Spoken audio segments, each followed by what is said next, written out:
ओम नारायण नारायण नारायण नारायण। सब मित्रों को राम राम, सबका स्वागत है। दोस्तों कैसे हैं आप सब।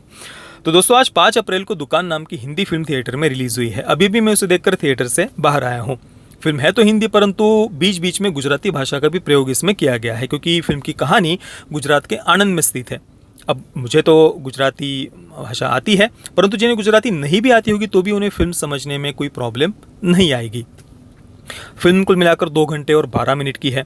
सरोगसी के विषय के इर्द गिर्द फिल्म की कहानी घूमती है, उस पर यह फिल्म आधारित है। इस विषय पर हमने हाल ही के समय में और भी कुछ फिल्में आई हुई देखी है, जैसे कि कीर्ति सेनन की मिमी फिल्म आई थी, जो एक मराठी फिल्म का ही ऑफिशियल रीमेक थी। इसके अलावा एक तेलुगु फिल्म भी आई थी समंथा की, देखी, उसका भी मैंने रिव्यू किया हुआ है।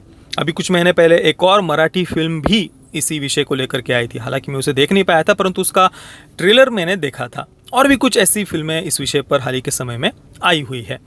अभी 3 वर्ष पहले मोदी सरकार ने बिल ला करके कमर्शियल सरोगसी पर बंदी लगा दी है, अवैध घोषित कर दिया है।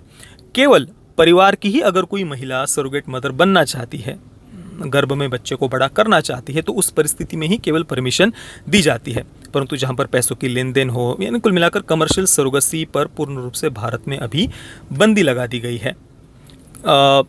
समाज की गरीब और पिछड़े वर्ग की महिलाओं को जो शोषण होता था, उन्हें इस सरोगसी के नाम पर जो उनका एक्सप्लॉयटेशन होता था, उससे बचाने के लिए, उसे रोकने के लिए ये बंदी लगाई गई है।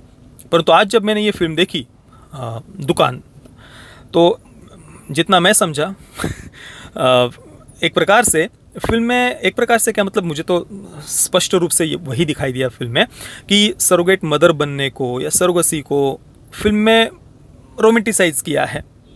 इस हद तक रोमेंटिसाइज किया है कि फिल्म देखते हुए वो बिल्कुल ही क्रिंज फील हो रहा था, देखा नहीं जा रहा था, बिल्कुल असहनीय हो गया था फिल्म में वो सब देखना। मतलब एक प्रकार से ये कह सकते हैं कि महिलाओं को एक्सप्लॉयटेशन से रोकने के लिए कमर्शियल सरोगसी पर बंदी लगाई गई है, परंतु फिल्म में उसी एक्सप्लॉयटेशन को एक प्रकार से या स्पष्ट रूप से रोमेंटिसाइज किया गया है। फिल्म के एंडिंग में तो ये भी उन्होंने बताया है कि सरकार ने इस पर बिल ला करके बंदी लगाई है, वो भी उन्होंने फिल्म में दिखाया है। और उसके बाद में ये जितनी भी सरोगेट मदर है वो मीडिया के सामने, मतलब एक कार्यक्रम का वो आयोजन करते हैं और वहाँ पर मीडिया वगैरह भी आती है, और वो मीडिया उन महिलाओं के साथ बात भी कर रही थी। तो उन सरोगेट मदर में से एक महिला मीडिया से ये कहती है कि इस देश की जो फिल्म इंडस्ट्री के आदि के लोग हैं, उन्हें तो हमने उनका भविष्य दिया है। मतलब आपने देखा होगा कुछ फिल्म स्टार्स वगैरह ऐसे हैं जिन्होंने सरोगसी के माध्यम से बच्चे को जन्म दिया है, तो उसका ही संदर्भ देते हुए वो कहती है कि इस देश के फिल्म स्टार्स वगैरह, उन्हें तो हमने उनका भविष्य दिया है, परंतु आज हमारा भविष्य जब अंधकार में है तो हमारे समर्थन में तो कोई नहीं आ रहा। मतलब भारत सरकार ने कमर्शियल सरोगसी पर जो बंदी लगाई है उसका उन्होंने समर्थन किया है। और वहाँ पर वो महिला कहती है कि आज इस बिल के विरोध में या इस निर्णय के विरोध में कोई फिल्म स्टार वगैरह या देश के बड़े लोग क्यों नहीं आ रहे, ऐसा उन्होंने कहा है। गर्भधारणा, माँ बनना, मातृत्व, ये शब्द ही कितने पवित्र है, कितने पावन हैं, परंतु कमर्शियल सरोगसी और वो सब कुछ जब हम देखते हैं और स्पष्ट रूप से दिखता भी है कि भाई कि सही नहीं लगता वो कुल मिलाकर अंदर से वो सब बातें। परंतु फिल्म में जिस प्रकार से उन बातों को रोमेंटिसाइज किया है, जैसे किसी बहुत बड़े अचीवमेंट की तरह या कुछ बहुत ही सफल बिजनेस मॉडल की तरह उसे जो उन्होंने प्रस्तुत करने का प्रयास किया है, वो देख करके मुझे कम से कम बहुत पीड़ा हो रही थी, अंदर से परेशान हो गया था मैं उस सच में वो सब बातें देख करके, जिस प्रकार से उन बातों को उन्होंने रोमेंटिसाइज किया है, जस्टिफाई किया है।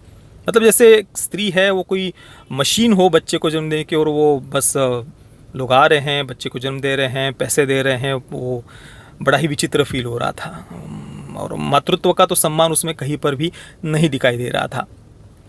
और उन सब बातों से भी ज़्यादा क्रिंज था इस फिल्म का मुख्य पात्र जैस्मिन का, जो सबसे मुख्य पात्र है इसमें। उस पात्र को तो 2 घंटे और 12 मिनट की फिल्म है, 2 घंटे छोड़िए 2 सेकंड तक देखने की इच्छा नहीं होती स्क्रीन पर।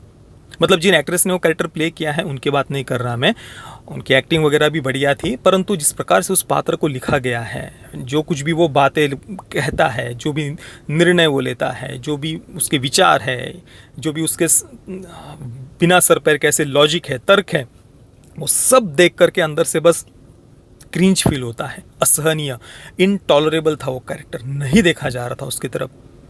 बस हाँ, वो जब उसके बचपन की जो कुछ 3-4 मिनट के ऐसे कुछ एक सीक्वेंस है, वो एक पार्ट में वहाँ पर वो बच्ची बड़ी प्यारी लगती है, पर उसके बाद में वो पात्र देखना बिल्कुल ही असहनीय हो गया था। अब ये जो जैस्मिन का कैरेक्टर है, वो अपने से 2 गुनी आयु के एक व्यक्ति से, सिकंदर खेर ने वो कैरेक्टर प्ले किया है, उससे वो विवाह कर लेती है। सिकंदर खेर के कैरेक्टर की जैस्मिन की उतनी ही बेटी होती है, 3 वर्ष केवल छोटी होती है, उसके साथ स्कूल में वो पढ़ रही होती है, 3 वर्ष छोटी होती है। तो ऐसे 2 गुनी आयु के व्यक्ति के साथ में वो विवाह कर लेती है। विवाह के तुरंत बाद उन्हें एक बेटा भी हो जाता है, और उसके बाद पति की सिकंदर खेर, देखिए यहाँ पर स्पॉयलर्स इस रिव्यू में होने वाले हैं आगे, तो सिकंदर खेर की कुछ समय के बाद में मृत्यु हो जाती है। अब जो बेटी है उसका विवाह करना होता है।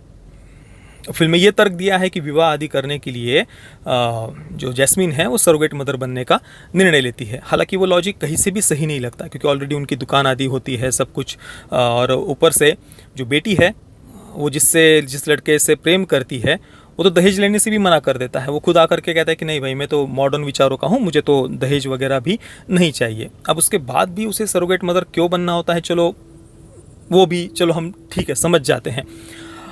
अब वो सरोगेट मदर बनती है, 1 बच्चे को जन्म देती है, 2 बच्चे को जन्म देती है सरोगेसी के माध्यम से, मतलब कुल मिलाकर विवाह के बाद हुआ उसका 1 बच्चा, उसके बाद 2 सरोगेसी से बच्चे हुए, 3 बच्चों को उसने जन्म दिया है। और जब 2 बच्चों को सरोगेसी के माध्यम से वो जन्म देती है, उसके बाद वो रिटायर हो जाती है, ऐसे बताया है। वो सरोगेट बनने को बहुत ही रोमांटिसाइज उन्होंने किया है। जैसे अब वो रिटायर हो गई है, और रिटायर होने के बाद में घर में उसने एक पुरुष रखा हुआ है लिव इन में, शारीरिक सुख पूर्ण करने के लिए, एक लिव इन के लिए एक व्यक्ति को उसने घर में रखा हुआ है।